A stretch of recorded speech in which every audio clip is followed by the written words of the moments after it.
Mpenzi mtazamaji, karibu kwa uchambuzi wa lesoni juma hili, ikiwa tuko katika somo la pili, na mada ambayo tunazungumzia juma hili ni msingi wa mwanzo, ikiwa ni katika wiki ya Aprili 5 hadi Aprili 11. Na kama ilivyo ada, kabla ya kuanza nitampisha mwalimu wetu Eric aweze kutubariki kwa ombi. Tuamini tuombe. Mwalimu, tunakushukuru kwa ajili ya wakati huu ambao umeweza kutuwezesha kuweza kukutana tena kwa ajili ya kutazama neno lako. Baba, nakuomba kwamba Roho Mtakatifu aweze kutuongoza kwa yote ambayo tunaweza kujadiliana, yaweze kuwa ni kulingana na mapenzi yako. Tumeomba na niamini katika jina la Yesu. Amina. Naam, fungu la kukariri linapatikana katika kitabu ni cha Yohana, sura ni ya kwanza, aya ni 29, nayo inasema, siku ya pili yake amuona Yesu anakuja kwake, akasema, tazama mwana-kondoo wa Mungu aichukuae dhambi ya ulimwengu. Yohana 1:29. Mwalimu, sijui katika mada ya siku ya leo ambayo ni msingi wa mwanzo, sijui mbona tuweze kuwa na msingi ambao ni dhabiti pengine. Mbona msingi? Msingi unajua ni dhabiti kwa sababu hata unapoangalia unapojenga nyumba ama unapoanza jambo tu lolote lazima uwe na msingi ambao ni dhabiti kwa ajili ya ile nyumba ambayo unaweza kuijenga isiweze kuporomoka. I think ni kama vile Yesu alipeana mfano kwa watu wawili ambao mmoja alijenga nyumba yake kwa mchanga mwingine kwa rock. Naam, kwa mwamba. Naam. Kwa hiyo ni muhimu sana kuwa na msingi ambao ni dhabiti ambao hautikisiki. Naam. Na sasa kwa mada hii ambayo tunazungumzia ni misingi ambayo imeweza kukita katika kitabu cha Mwanzo. Naam. Ndio ambayo ni muhimu kwa kuweza kuelewa vitabu vingine vya Biblia kama vile ama hasa kitabu cha Ufunuo.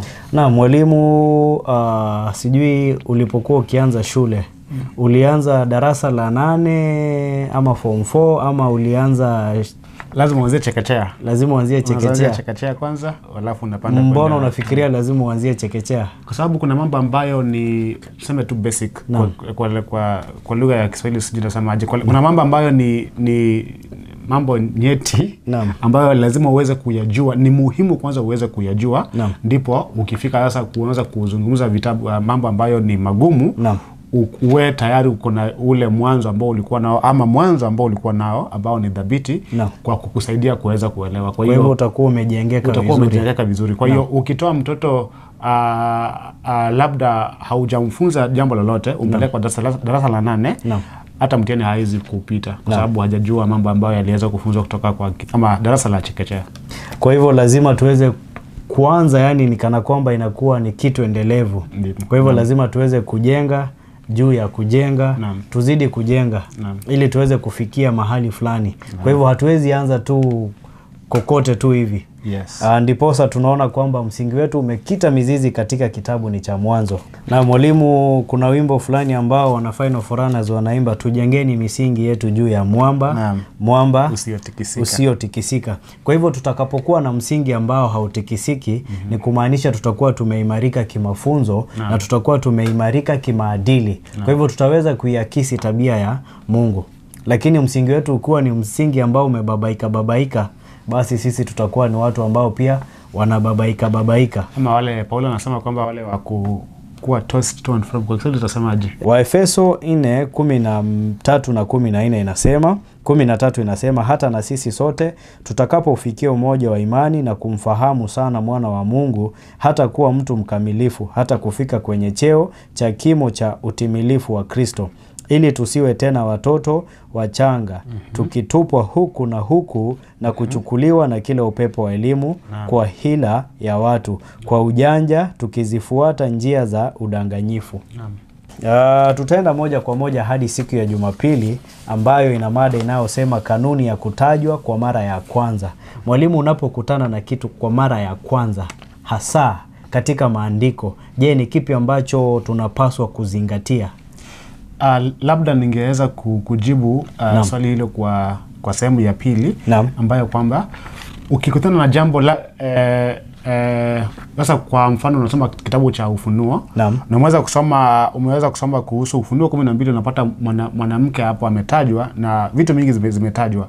Peter ila anasema kwamba For the prophecy came not in time of old by the will of man, but holy men spake as they were moved by the... Naam, kitabu ni cha Petero wa pili. Naam, Petero wa pili 1:19 ambayo inasema hivi, nasi tuna lile neno la unabii lililo imara zaidi, ambalo mkiliangalia kama taa ing'aayo mahali penye giza, mwafanya vyema mpaka kutakapopambazuka na nyota ya asubuhi kuzuka mioyoni mwenu. Mkijua neno hili kwanza, ya kwamba hakuna unabii katika maandiko upatao kufasiriwa kama apendavyo mtu fulani tu. Maana unabii haukuletwa popote kwa mapenzi ya mwanadamu, bali wanadamu walinena yaliyotoka kwa Mungu wakiongozwa na Roho Mtakatifu. Kwa lugha ya Kimombo inasema kwamba for the prophecy came not by private interpretation. Kwa hiyo private interpretation ni ile kwamba unasoma jambo na hata wewe mwenyewe hata haujataka kujua Biblia inasema nini kuhusu wahusika hawa, wewe umeweza kujiwekea maana yako ambayo si ile umeweza kutoka kwa vitabu vingine vya Biblia kama vile Mwanzo. Kwa hivyo kile ambacho unajaribu kusema ni kwamba kuna wahusika fulani ambao tunakutana nao katika Biblia. Lakini wahusika hawa iwapo hauna uelewa, hawatajwi mara ya kwanza. Hawajatajwa mara ya kwanza pale. Mara ya kwanza wametajwa ni kitabu ama vitabu vingine cha Mwanzo ama vitabu vingine ambavyo vimetangulia. Kuna wahusika ambao utaweza kuwapata. Hao wahusika itabidi uzingatie, je, mara ya kwanza walipotajwa. Kama unasoma kitabu cha Ufunuo, tuseme kwa mfano Ufunuo 12, unaona hao wahusika wote, unamwona mwanamke hapo, unaona joka hapo, unaona uzao wa mwanamke. So kwa hao watu wote ama hao wahusika wote utapata kwamba wameweza kutajwa katika kitabu cha Mwanzo 3. Kwa hiyo ni muhimu kwamba uweze kuenda uone, je, wakitajwa mara ya kwanza walikuwa wanafanya nini? Ndipo uweze kuelewa ambapo wametajwa mara ya pili. Mwalimu, tunaona kwamba programu nyingi za kitaaluma huanza na kozi ya uchunguzi wa jumla. Yaani tunasema mara nyingi hupewa namba 101. Najua umekuwa katika chuo kikuu. Salvation 101. Salvation 1. English 101. Ni hivyo. Kwa hivyo wanajaribu kujenga msingi wako katika kitu fulani ama kile ambacho unasoma. Kozi inayoshughulika na kanuni pana na za msingi zitakazojenga msingi wa masomo zaidi unapozama zaidi katika somo husika. Vivyo hivyo, unaposoma Biblia nzima, unagundua haraka kwamba Mungu pia ana kozi ya uchunguzi wa jumla katika kitabu cha Mwanzo, ambapo anatoa utangulizi wa mawazo ambayo yatachunguzwa kwa kina zaidi katika sehemu yote iliyobaki ya Biblia. Mwalimu, pengine tunajua kuna Sabato ambayo imezungumziwa katika mara ya kwanza katika kitabu ni cha Mwanzo. Tuna ndoa, tuna anguko na tuna pambano kuu ambao ukisoma katika kitabu ni cha Mwanzo 3:15. Tunaona Biblia nzima imejikita pale, ambao anasema ni the plan of salvation.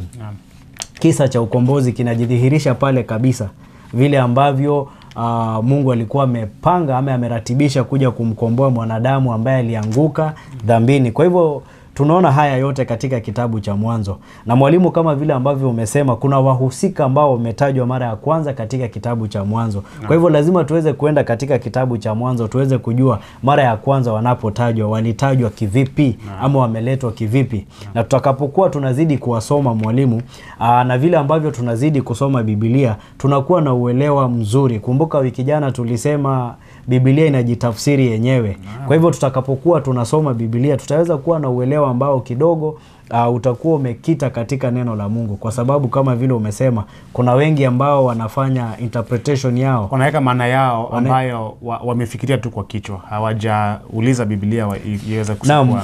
Mwalimu, tunajua neno la Mungu litasimama. Ukisoma kitabu ni cha Isaya 40:7. Unajua binadamu mara nyingi upotosha ukweli. Unapata mwalimu, kwa sasa kuna watu ambao wanasema Biblia unaosoma ni ya kale. Sasa mambo yamebadilika. Kwa hivyo Biblia pia inafaa kubadilika ili kuaccommodate yale ambayo yameweza kutokea. Walimu, utapata watu saizi wanasoma Biblia na mtazamo wao. Wanataka kuitafsiri vile ambavyo to fit their convenience. Yaani vile ambavyo haitawakwaza. Hawatataka kuinterpret vile ambavyo itawakoza. Mwalimu, je, ukweli unabadilika? Je, Mungu anabadilika? Mungu, ukisoma kitabu cha nadhani ni Waebrania 13 inasema kwamba Mungu habadiliki, ama Yesu habadiliki. Malaka inasema Mungu habadiliki. Waebrania inasema kwamba Yesu habadiliki. Kwa hiyo hawa tunaona kwamba ni umoja. Kwa hiyo jinsi vile Mungu alivyokuwa ana deal na binadamu, anashughulika na binadamu katika kitabu cha katika Agano la Kale, ndivyo vivyo hivyo bado Mungu anashughulika na wao katika kitabu cha katika Agano Jipya. Kwa hiyo Mungu sio Mungu kwamba aweze kubadilika ili aweze kutufaa sisi. Ni sisi tubadili mienendo yetu, ama tupeane nafasi kwa Biblia ama kwa neno la Mungu liweze kutubadilisha tabia zetu na mienendo yetu na mawazo yetu ili tuweze kumfaa yeye. Kwa sababu mwalimu, hiki ni kitu ambacho kinajitokeza sana haswa kwa watu wa rika yetu. Watu vile ambavyo kidogo wameanza kupiga Biblia, wameanza kusukuma Biblia nje, wakisema kwamba wao wanaweza kufikiri, wanaweza kujua ukweli wao ambao unawafaa wao wenyewe. Hawapaswi kuambiwa ukweli na mtu yeyote. Ambayo ukiangalia mwalimu, kwa mara ya kwanza imetajwa katika kitabu ni cha Mwanzo, pale ambapo shetani anamwambia na Hawa kwamba wanaweza wakafikiria, wanaweza wakajichagulia wenyewe, ni kana kwamba watajua ukweli wao na uongo wao, pale ambapo wanakubali kula lile tunda. Kwa hivyo tunaona kwa mara ya kwanza hili linajitokeza wapi? Katika shamba la Edeni. Lakini tunaona ni kitu ambacho sasa kimezagaa kote. Kwa hivyo mwalimu, tunaona ni vizuri sana kuweza kujua mara ya kwanza kilipotajwa kilikuwa na side effect gani, kilikuwa na athari gani. Kwa hivyo tukikuja sasa tunaweza kujua zile athari bado zinajitokeza vile vile. Na mwalimu, sijui kama una kitu cha kuongezea. Ni kama vile kwa mfano neno hili Israeli. Israeli, kama unasoma neno Israeli ama sisi ambao ni Waisraeli wa kiroho, hauwezi kuelewa mtu ambaye ni Muisraeli kiroho kama haujaelewa yule ambaye alikuwa Muisraeli kwa damu. Kwa hiyo inamaanisha kwamba lazima urudi kwa Agano la Kale uweze kujiuliza, je, neno hili lilitumika ama lilipotumika lilikuwa na maana gani, na mbona limeweza kubadilika hasa kwa wakati huu sasa tunaitwa Israeli ambao ni wa kiroho. Kwa hiyo ni muhimu sana uweze kurudi kwa kitabu cha Mwanzo ama vitabu vingine kuweza kupata. Mwalimu, ninapenda vile ambavyo unasema, kwa sababu hata neno Israeli linapotumika kwa mara ya kwanza halikuwa taifa. Ilikuwa mtu mmoja aliyepigana mieleka na Mungu na akawa amemshinda. Si kana kwamba alimshinda Mungu.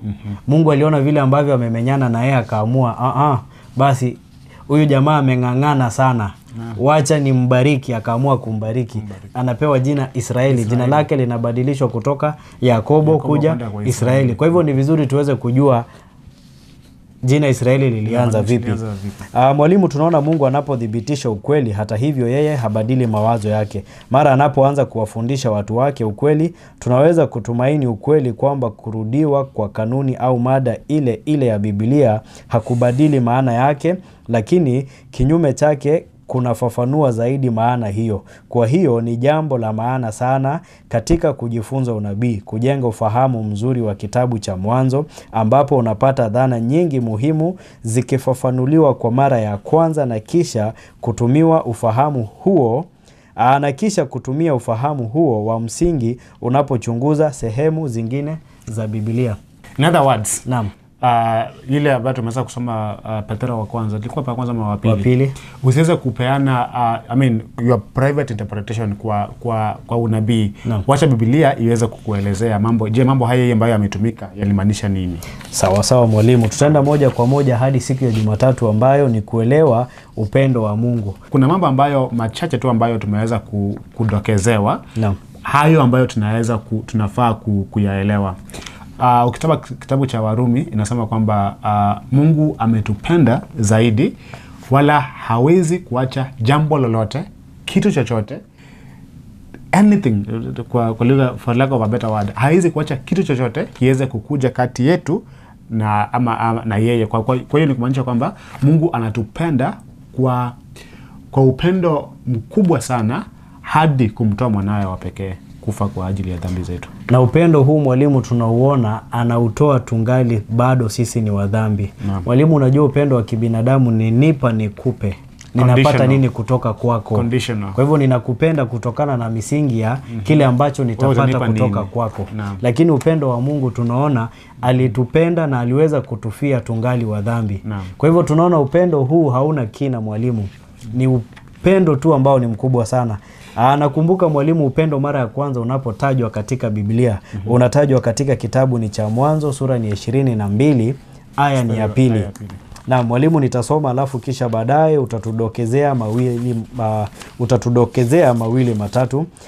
Kitabu ni cha Mwanzo 22:2 inasema, akasema umchukue mwana wako wa pekee umpendaye Isaka, ukaende zako mpaka nchi ya Moria, ukamtoe sadaka ya kuteketezwa huko juu ya mlima mmojawapo nitakao kuambia. Mwalimu, ni kipi ambacho tunajifunza? Unajua Mungu ni Mungu wa ajabu sana. Ni Mungu wa ajabu sana. Yeye anapenda kutufundisha kwa ajili ya kutumia mifano ama kutumia mambo ambayo tunaweza kuyaelewa.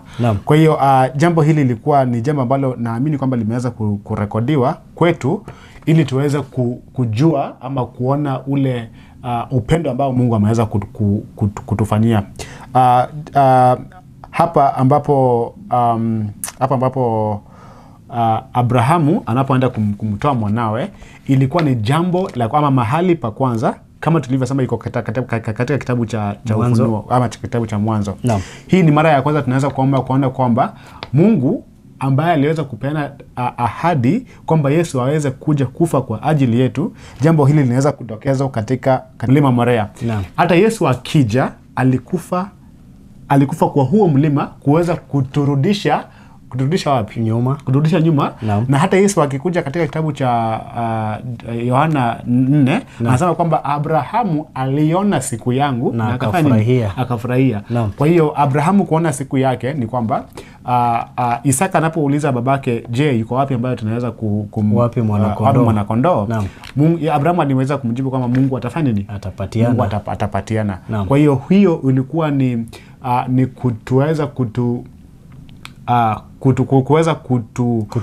kutuandaa kwa ajili ya ukombozi ambao Yesu angeweza kuja na aweze kupeana kwa ulimwengu wote. Kwa hivyo tunaona vivuli ambavyo viko katika Agano la Kale vinakuja kutimia kwa Yesu Kristo, ambaye tunajua ni mwana kondoo. Najua kuna siku ambayo tutaangazia hiyo. Mwalimu, kama vile umesema, Mungu mwenyewe ameweza kutumia mfano mzazi. Unaona vitu ambavyo tunaweza kuvielewa. Amemtumia mzazi ambaye ni Abrahamu katika muktadha huu, na anamwambia aweze kumtoa mwana wa pekee. Mwalimu, kumbuka alikuwa ni mwana wa ahadi ambaye alimpata akiwa mzee sana. Akiwa mzee, amezeeka kweli, lakini bado anamwambia huyu mwanao nataka uweze kumtoe kafara. Mwalimu, inakuwa vipi? Mambo ambayo tunaweza kujifunza kwa haya ni mengi sana. Kwa sababu unajua kwanza Abrahamu ni anaitwa kwamba ni mzee wa imani ama baba wa imani. Kitabu cha Waebrania anasema kwamba Ibrahimu anapofanya hivyo, akona uhakika kwamba kama Mungu mwenyewe ndiye aliweza kunipa huyu mtoto na yeye mwenyewe ndiye ananiambia nimpe huyu mtoto. Mungu mimi ninavyomjua, hata kama itawezekana atamfufua. Mwalimu, inasema ukisoma waraka wa Waebrania 11:17 inasema kwa imani Ibrahimu alipojaribiwa akamtoa Isaka awe dhabihu, na yeye aliyezipokea hizo ahadi alikuwa akimtoa mwanawe mzaliwa pekee. Yeye aliyeambiwa katika Isaka uzao wako utaitwa, akihesabu ya kuwa Mungu aweza kumfufua hata kutoka kuzimu, akampata tena toka huko kwa mfano. Naweza kumuhimiza mtazamaji ambaye anatutazama sasa. Tafadhali tuweze kujifunza kuwa na huu imani kwa Yesu, kwamba kama ameweza, kwamba unajua Yesu ametuambia kwamba behold I'll be with you even to the end of the age. Ameweza kuahidi kwamba nitakuwa nawe Haya ni mwisho wa dahari. Haya ni maneno ambayo Yesu ameyasema kwa mdomo wake na mimi ninavyojua Mungu kwamba hadanganyi. Hebu tujifunze kumwamini Mungu. Kama amesema kitu na anakuambia ufanye jambo ambalo wewe unaona mwenyewe, sasa itakuwaje tena? Haliwezekani kwa binadamu. Kwake Mungu yeye inawezekana. Mwalimu, unajua hapa pia ninapata kwamba kulikuwa na kivuli ambacho kilikuwa kinaelekeza kufa na kufufuka kwa Yesu Kristo. Kwa sababu aliamini baada ya siku 3 atafufuka. Mwalimu, unajua safari ilikuwa siku 3. Wow. Na sijui kama Isaka ndiye alikuwa amebeba kuni ambazo zingeenda kumteketeza. Na vile vile mambo ni mengi ambayo tunaweza kujifunza kujifunza katika kitabu cha Misingi. Naam. Kuna jambo ambalo umesema, mlima Moria. Tunajua Mfalme Solomoni alipokuwa akitafuta mawe ya kutengeneza hekalu, waliweza kuchimba mlima ule, ukawa vilima viwili. Mmoja ulikuwa Kalvari ama Kalwari, na mwingine ulikuwa Golgotha. Mwalimu, Yesu anakufa katika mlima gani? Golgotha. Kwa hivyo tunaona kwamba mlima ule ambao Isaka alipaswa kutolewa kafara, ndio mlima ambao Yesu alikufa kwa ajili ya dhambi zetu. Na tunaona kuna kitu ambacho kiliweza kufanyika ambacho natumai tutasoma katika siku ambayo inafuata, ambayo ni siku ya Jumanne, ambapo Isaka anamuuliza babake, yuko wapi mwana kondoo ambaye tunaenda kumtoa? Natumai hili litaweza kutuvukisha hadi siku ambayo inafuata, ambayo ni siku ya Jumanne, ambayo kuna swali la Isaka, yuko wapi mwana kondoo? Mwalimu, tunaona kwamba upendo limetumika kwa mara ya kwanza katika kitabu ni cha Mwanzo, sura ni ya 22. Vile vile tunakutana na mwana kondoo mara ya kwanza akitajwa katika kitabu hicho. Kwa hivyo tunaona upendo na mwana kondoo vikienda sako kwa bako. Kwa hivyo lazima tuweze kujiuliza ni kipi ambacho kinaendelea hapa. Mwalimu, sijui kama utatusomea Mwanzo 22:7-8. Biblia inasema, Isaka akasema na Ibrahimu baba yake akinena, babangu. Naye akasema, mimi hapa mwanangu. Akasema, tazama, moto upo na kuni zipo, lakini yupo wapi mwana kondoo kwa sadaka ya kuteketezwa? Nani nasema kwamba Ibrahimu akasema, Mungu atajipatia mwana kondoo kwa hiyo sadaka, mwanangu. Basi wakaendelea wote wawili pamoja. Naam. Mwalimu, Mungu atajipatia yeye mwenyewe.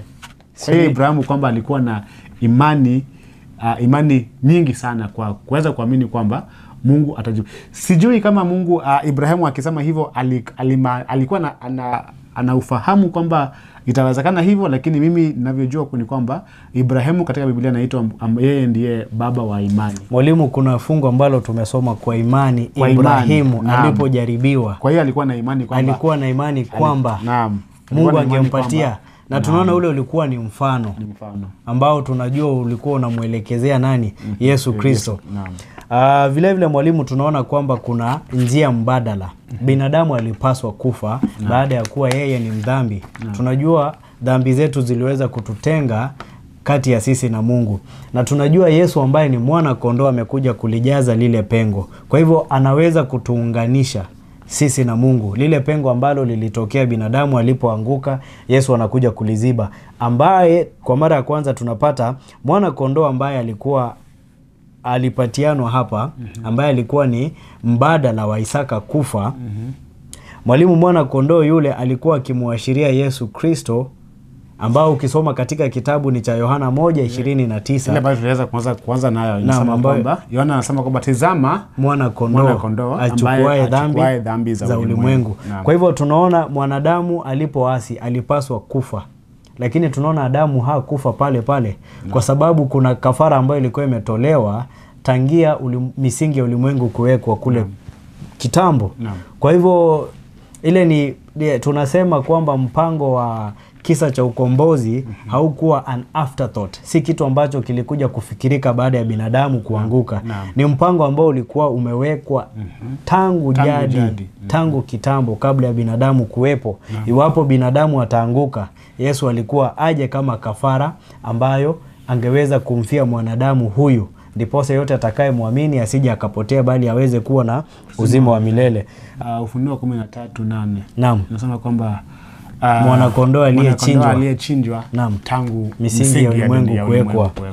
Naam, kwa hivyo Yesu Kristo tunapata ndio huyu mwana kondoo ambaye, kwa hiyo ni kumaanisha kwamba hata Yohana anaposema kwamba tazameni mwana kondoo ambaye achukua dhambi ya ulimwengu, kwa watu ambao wanamsikiza wanaelewa, kwa sababu ni watu ambao wameweza kulelewa kwa ajili ya kufanya kafara. Naam. Kwa hiyo ilifaa kuweka jambo hili kwa akili zao kwamba sasa mambo ambayo tumeweza kuyafanya yote ambayo ni kutoa kafara, mambo haya ya karibu kufika timati yake ama ukomo wake.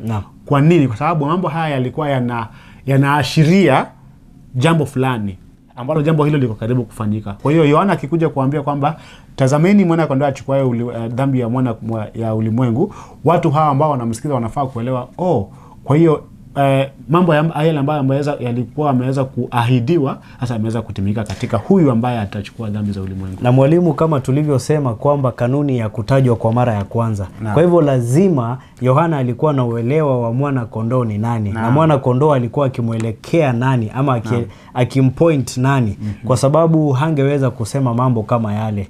Kwa hivyo lazima pia naye alikuwa amesoma vitabu, akajua kwamba mwana kondoo ambaye angezichukua dhambi za ulimwengu alikuwa Yesu Kristo.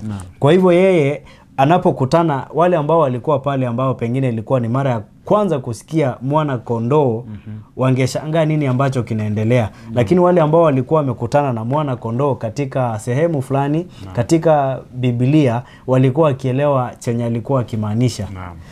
Naam, tutaenda moja kwa moja hadi siku ya Jumatano. Mwalimu, Jumatano ina mada inasema nini?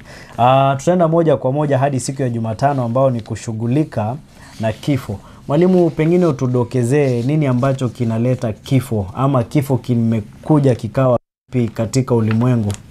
Kifo tunapojua ni kwamba kifo kimeletwa na tena mwanzo ndio tunakutana na kifo kwa mara ya kwanza. Pale ambapo Mungu anasema kwamba nimekupa matunda yote ama ya miti yote uweze kula, ila huu wakati usiweze kula. Lakini tunapata kwamba Adamu akala ama Hawa akala, akampelekea bwanake pia akala. Hapo ndio tunapata kwamba kifo kilianza kutokea kwa mara ya kwanza.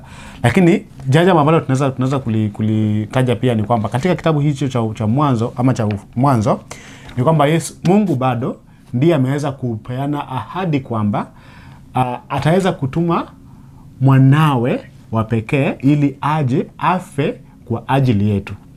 Napenda sana kitabu cha napenda sana Ellen White. Kuna mahali amesema kwamba Mungu aliweza kuchukua maisha ambayo yalikuwa ambayo Yesu alipaswa kuishi akatupatia sisi, akaishi yale ambayo tulipaswa kuishi. Kwa hiyo hata the punishment yenye ilifaa kuwa yetu akaichukua, akatupa uzima ambao ulikuwa wake.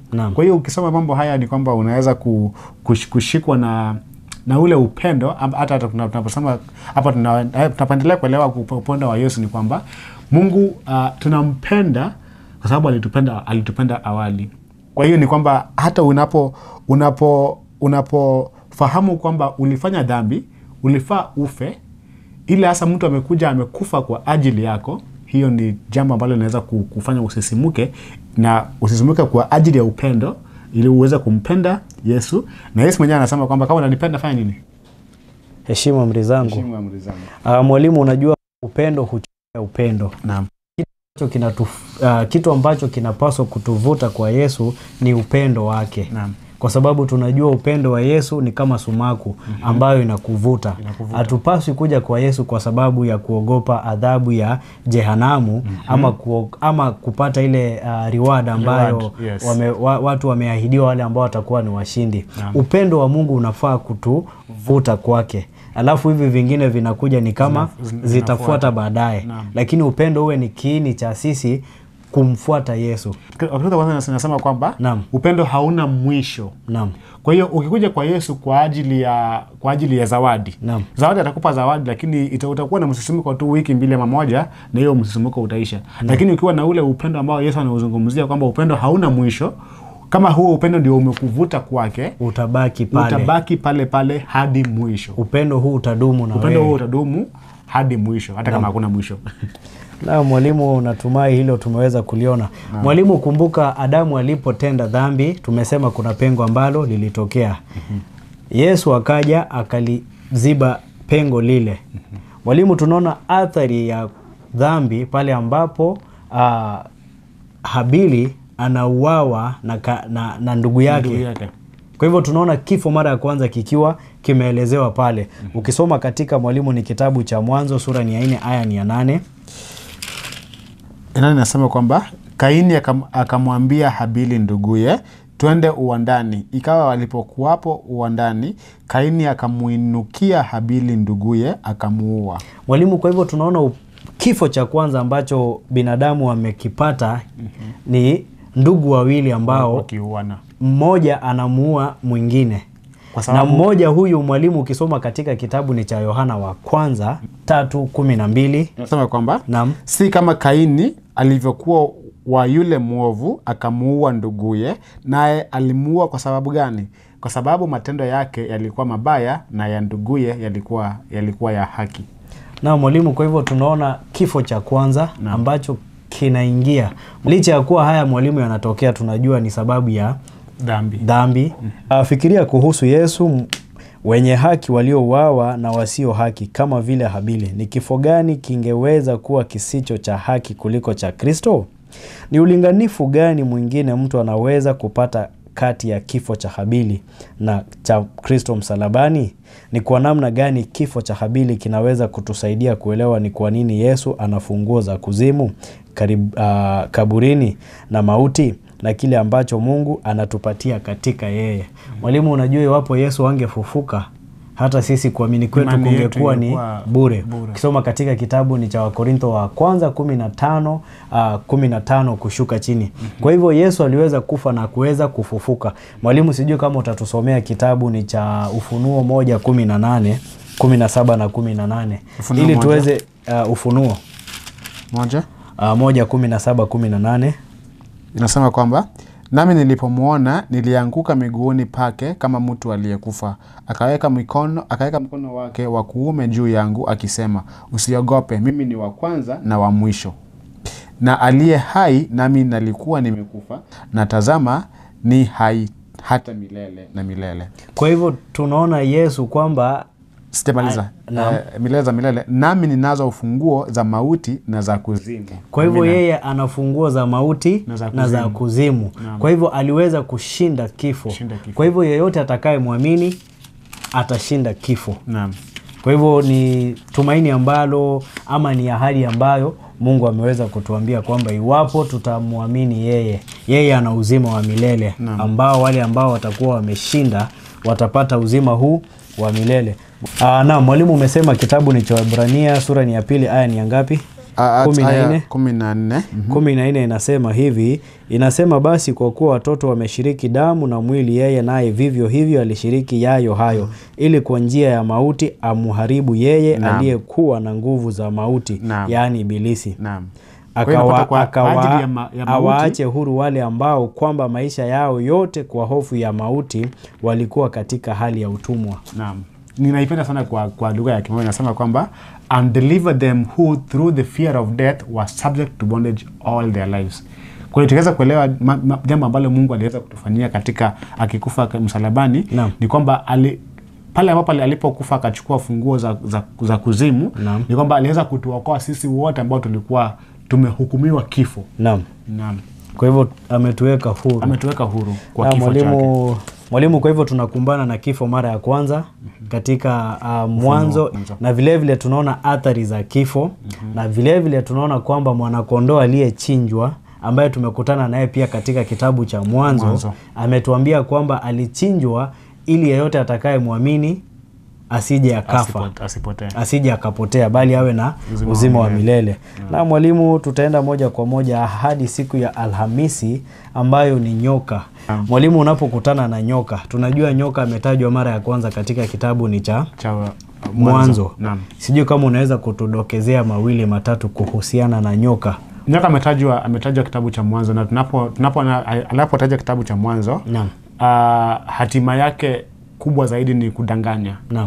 So kwa hiyo tukimwona katika kitabu cha Ufunuo Ufunuo ni yeye bado, Naam. lakini kwa Ufunuo kuna kwa lugha ya Kimombo tunasema kwamba ni serpent na dragon. Naam. Kwa hiyo anapotumika kwa kudanganya anaitwa nyoka. Naam. Anapotumika kwa kupersecute anaitwa joka. Kwa hiyo ni point tu ambayo tulikuwa tumeweza kuisema ya kwamba kwanza unapokutana na nyoka ametajwa katika Biblia ama Ufunuo, lazima uende kwa Mwanzo uone, je, akitajwa alikuwa anafanya nini katika kitabu cha Mwanzo. Mwanzo 3:1-5 inasema, basi nyoka alikuwa mwerevu kuliko wanyama wote wa mwitu aliowafanya Bwana Mungu. Akamwambia mwanamke, ati hivi ndivyo alivyosema Mungu, msile matunda ya miti yote ya bustani. Mwanamke akamwambia nyoka, matunda ya miti ya bustani twaweza kula, lakini matunda ya mti ulio katikati ya bustani Mungu amesema msiale wala msiaguse, msije mkafa. Nyoka akamwambia mwanamke, hakika hamtakufa. Kwa maana Mungu anajua ya kwamba siku mtakayo kula matunda ya mti huo mtafumbuliwa macho, nanyi mtakuwa kama Mungu mkijua mema na mabaya. Naam. Mwalimu. Kwa hiyo hapo tunaweza kuonywa kwamba nyoka ana uzoefu wa kuweza kudanganya watu.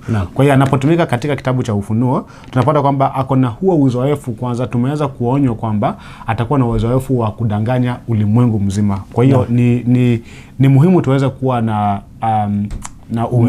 uelewa ama kumakinika ili tusiweze kukua kama wazazi wetu wa kwanza ambao waliweza kudanganywa na wakaanguka. Kwa hivyo mwalimu, tunaona mchakato mzima katika Biblia ni kuhusu ibada. Naam. Ni nani atakayeabudiwa? Shetani anataka ibada ambayo Mungu anastahili. Naam. Na tunajua hata pale mbinguni tunajua, ukisoma katika kitabu ni cha Isaya 14:12, usome pia katika kitabu ni cha Ezekieli 28:12 kushuka. Tunaona shetani kwamba alikuwa anatamani kukaa zaidi ya Mungu, alikitamani kiti cha Mungu. Na kiburi kilipomwingia ikawa ametupwa katika ulimwengu huu. Kwa hivyo shetani anaendeleza zile njia zake ambazo mbinguni tunajua alikokota theluthi ya malaika akitumia ujanja. Ukisoma katika kitabu ni cha Isaya 9:15 na anaendeleza uongo huo hata kwa wazazi wa kwanza ambao ni Adamu na Hawa, na vile katika kitabu cha Ufunuo ambapo nyoka ametumika, tunaona bado anaendeleza kampeni ya kuweza kuwadanganya watu ili kuweza kumkataa Mungu na kuweza kuingia katika kambi lake. Lakini iwapo umekutana na nyoka huyu katika Mwanzo, utajua nyoka ni mdanganyifu. Kwa hivyo ni tahadhari ambayo tunapewa, nyoka yule wa Mwanzo bado yuko. Na mara nyingi ni kama vile tulivyokuwa tumesema tukianza kwamba unapokutana na mhusika katika kitabu cha Ufunuo, ni vyema urudi katika kitabu cha Mwanzo ama vitabu vingine uweze kuona, je, alifanya nini katika kitabu cha Mwanzo. Kwa sababu tunazungumzia nyoka, jambo ambalo tunaweza kujifunza ni kwamba mara nyingi huyu nyoka ambaye anazungumziwa katika kitabu cha Ufunuo anadanganya namna ile aliweza kudanganya wazazi wetu wa awali. Kwa kusema kwamba Mungu amesema kwamba ukila utakufa, yeye anasema kwamba hapana, ukila hautakufa. Kwa hiyo hadi sasa tuweza kujidhahatarisha na yale mafunzo ambayo ni ya kudanganya ama ya kupotosha ambayo aliweza kuyapeana katika kitabu cha Mwanzo. Mwalimu, ambao ukizingatia haswa wa Adventista wa Sabato, ukiangalia zile pillars, zile nguzo za masomo yetu mwalimu, zote ziko katika kitabu cha Mwanzo.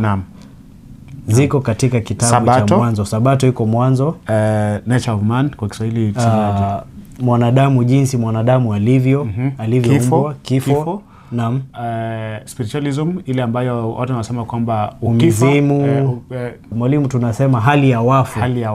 Wako wapi? Wameenda mbinguni ama wako wapi? Alafu pia tunapata fundisho lingine pia ni sanctuary ama ile hekalu patakatifu na patakatifu mno. Na vile mwalimu, pia kumbuka health ambayo ni iko katika kitabu cha Mwanzo. Kwa hivyo mwalimu, sijui kama una jambo la kuongezea. Jambo la kuongezea tu ni kusema kwamba tafadhali ile fungu tulisoma katika kitabu cha Peter. Inasema kwamba ni muhimu kwamba unaposoma Biblia usiweze kuweka mawazo yako. Tafadhali hebu acha Biblia iweze kufanya ni iweze kujitafsiri yenyewe. Naam. Tumefikia tamati mwa uchambuzi wa lesoni juma hili. Natumai mnazidi kubarikiwa. Mwalimu, utatutamatishia kwa ombi. Tuombe. Tunakushukuru tena Mungu kwa ajili ya wakati ambao umeweza kutuongoza, tumeweza kujifunza. Jambo ambalo tunaweza kuomba sasa ni kwamba Baba uweze kutupa Roho Mtakatifu ili aweze kutusaidia mambo ambayo tumeweza kujifunza Baba, tusiyasikize tu bali tuyaweke katika matendo yetu Baba. Tunaomba kwamba uendelee kuwa nasi na kutuongoza, na zaidi ya yote Baba uweze kutuandaa kwa ajili ya ufalme wako unaokuja. Nimeomba na nimeamini katika jina la Yesu aliye Mungu na mwombezi wetu. Amen.